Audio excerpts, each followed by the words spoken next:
Baik, pada video kali ini kami dari kelompok 6 izin mempresentasikan, hasil kerja dari kelompok kami yaitu dengan materi state machine. Namun sebelum pemaparan materi izinkan perkenalkan, diri, terlebih dahulu. Perkenalkan dengan saya sendiri, nama saya Gede Indra Kusuma Putra dengan NIM 22150 dengan 096 dan rekan saya. Mengenalkan nama saya Iga Prana dengan NIM 25150908. Baik, perkenalkan nama saya Madi Aditya Balirama dengan NIM 2515091070. Itu perkenalkan singkat dari anggota kelompok kami, yaitu selanjutnya akan, pemaparan materi. Nah, baik, di sini saya akan memberitahu tentang pengertian state machine. Nah, state machine adalah model komputasi yang menggambarkan sistem sebagai kumpulan state dan transition. Biasanya digunakan untuk memodelkan perilaku sistem yang berubah-ubah berdasarkan input. Konsep intinya yaitu state, event, dan transition. Nah, setiap state mempresentasikan kondisi sistem pada waktu yang tertentu.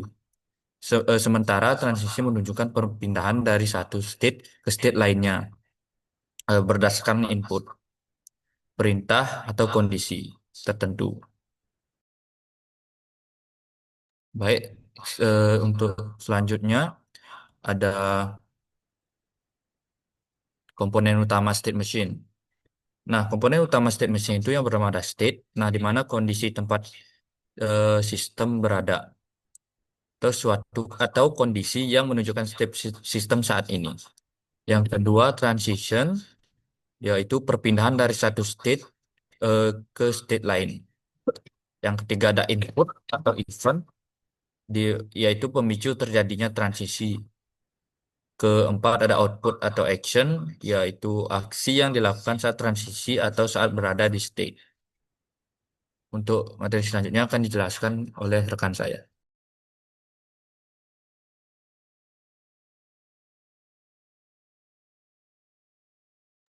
Nah, di sini saya akan menjelaskan contoh sederhana dari sistem pintu otomatis, eh, yang dimana terbuka atau tertutup itu eh, yang dinamakan state.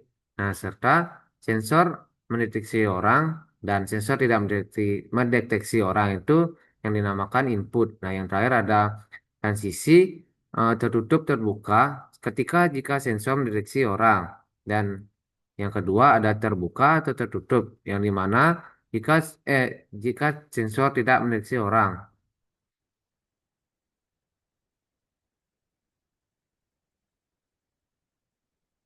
Nah, berikut ada cara kerja state machine.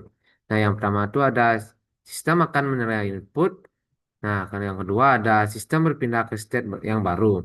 Dan yang ketiga ada sistem akan menjalankan aksi sesuai state atau transisinya. Dan yang terakhir ada diagram umum, yaitu input, transition, state baru, dan serta output. Nah, materi yang selanjutnya akan dijelaskan oleh teman saya.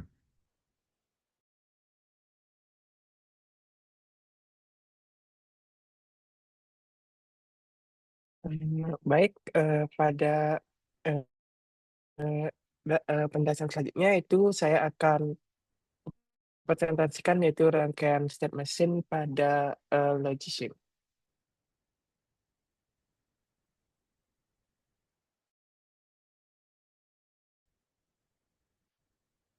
Baik, saya jelaskan implementasi dari rangkaian state machine di Logisim. Nah, di mana pada rangkaian ini, yaitu menggunakan komponen satu buah pin input yang yang berlogo X. Nah, 2 buah flip-flop, rangkaian, di flip-flop, yaitu, 1 buah clock dan, eee, 3 buah gerbang logika, yaitu 2 buah gerbang logika XOR, yaitu dendol dan D1 dan, 1 buah gerbang rekanan. Nah, di mana saya jelaskan cara kerjanya, yaitu pada pada rangkaian ini yaitu pada setiap siklus waktu atau disebut dengan clock yaitu dengan input eksternal X dan keadaan yang tersimpan dimasukkan ke gerbang logika. Setelah itu gerbang logika menentukan keadaan baru yang harus dimasuki oleh mesin yaitu bernama D1 dan D0 dan output yang harus dikeluarkan. Nah, pada cara ini rangkaian ini dapat mengingat di mana ia berada dalam urutan merespon input X secara berbeda tergantung keadaannya. Itu saya demonstrasikan. Nah, di sini yaitu dengan inputannya 0 yaitu maka hasil dari outputan transisinya itu 0. Nah, ini karena saya menggunakan 2 state yaitu terdapat ada 4 buah state pada rangkaian ini. Yaitu bukan 1 yaitu state 0, state 1, state 2, state 3, dan state 4. Nah, itu adalah cara kerja singkat dari rangkaian ini yang dapat saya jelaskan, yaitu untuk itu saja yang dapat kami jelaskan dalam rangkaian ini. Mohon maaf apabila ada kesalahan kata. Untuk selanjutnya itu tahap kesimpulan.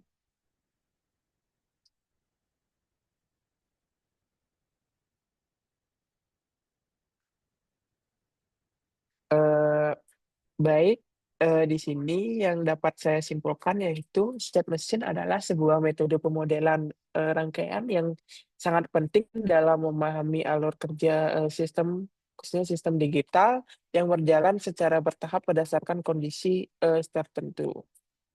Nah, pada bidang sistem digital seperti rangkaian kontrol logika, kontrol otomatis, dan embedded system, dengan ini membagi sistem menjadi state-state yang jelas dan transisi yang struktur. Nah, di mana agar proses desain menjadi lebih terarah dan lebih mudah serta perilaku sistem lebih prediksi. Nah, pada state machine ini tidak hanya membantu menyederhanakan sistem yang kompleks, tetapi juga meningkatkan efisiensi keandalan dalam berbagai aplikasi, mulai dari perangkat lunak, mesin otomatis, hingga desain rangkaian sistem digital yang sangat modern. Nah, itu saja yang dapat kami paparkan. Mohon maaf jika ada kekurangan dalam penyampaian dan mohon maaf apabila ada kesalahan kata dalam penyampaian materi atau kurang berkenan, mohon dimaafkan. Terima kasih.